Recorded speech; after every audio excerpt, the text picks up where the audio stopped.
Et alors, il y a en ce moment une exposition qui se tient à la salle René Thône à Lutter, une exposition intitulée Être humain, vivre ensemble. Ça consiste en quoi cette expo? Alors c'est une exposition qui se veut donc interactive et ludique, qui est destinée aux enfants de 8 ans à 14 ans et qui donc vise à traiter des questions qui tournent autour du racisme. Et l'intitulé c'est Être humain, vivre ensemble, pardon.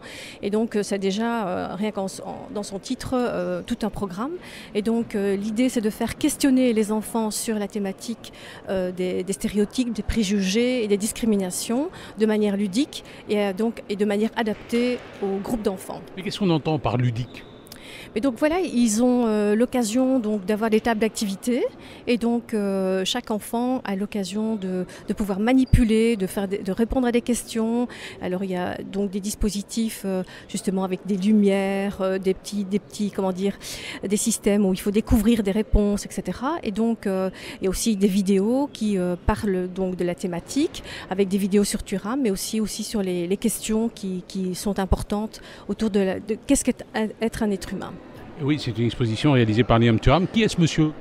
Alors, donc la fondation Thuram a été créée donc par Lilian Thuram et donc c'est évidemment un joueur de foot qui a voulu donc utiliser sa notoriété pour traiter de la question du racisme.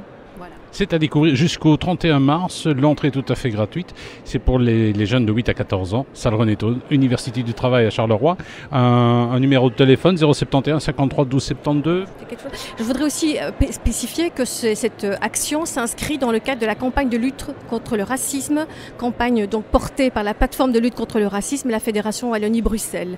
Donc voilà, c'est un collectif avec donc le Centre régional d'intégration, le Centre énergie, la bibliothèque de l'UT, la Garenne, le COCAD, donc le collectif Carolo pour la diversité, le Centre d'action laïque. Et donc voilà, tous ces partenaires se sont réunis pour porter de manière collective ce projet.